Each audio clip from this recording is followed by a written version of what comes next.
আমরা জানি সারা বিশ্বসহ বাংলাদেশ করোনায় বিপর্যস্ত অবস্থায় পড়েছিল। এখন করোনার অনেকটা উন্নতি হয়েছে, ভালো অবস্থানে আছে। করোনা সংক্রমণের হার কমেছে, মৃত্যুর হার কমেছে।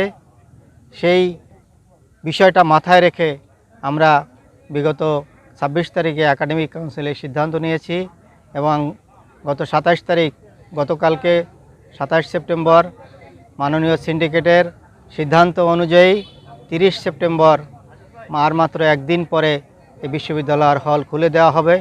তবে শুধুমাত্র যারা এমএস পিএইচডি এবং লেভেল 4 ফাইনাল ইয়ারের স্টুডেন্ট তাদেরকেই হলে ঢুকতে হবে। তবে যাদের 2 ডোজ টিকা নেওয়া আছে, টিকা নেওয়ার সার্টিফিকেট দেখিয়ে তারা প্রভোস্ট মহোদয়দেরকে সার্টিফিকেট দেখিয়ে টিকা নেওয়ার হলে প্রবেশ করতে পারবেন।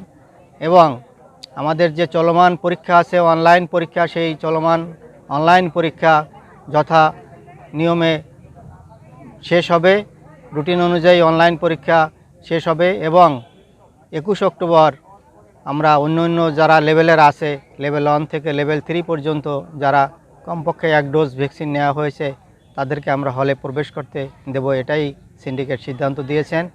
এবং 1 নভেম্বর 2021 থেকে সশরীরে ক্লাস শুরু হবে। তবে যাদের ভ্যাকসিন নেওয়া আছে তারাই ক্লাসে আসতে পারবেন। সেজন্য আমি আহ্বান জানাবো, সিন্ডিকেট থেকেও নির্দেশনা দেওয়া হয়েছে, আহ্বান জানানো হয়েছে সকল ছাত্রছাত্রী যারা এখনও ভ্যাকসিন নেয়নি তারা যেন অতি দ্রুত ভ্যাকসিন নিয়ে ফেলে, সেই আহ্বান সেই নির্দেশনা দেওয়া হয়েছে।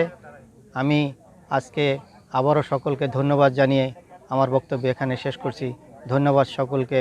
মাননীয় প্রধানমন্ত্রী দীর্ঘজীবী হোক, সুস্থ থাকুক, ভালো থাকুন, তিনি দেশকে এগিয়ে নিয়ে যান, সেই আশাবাদ ব্যক্ত করে আমার বক্তব্য শেষ করছি। ধন্যবাদ সকলকে। আসসালামু আলাইকুম।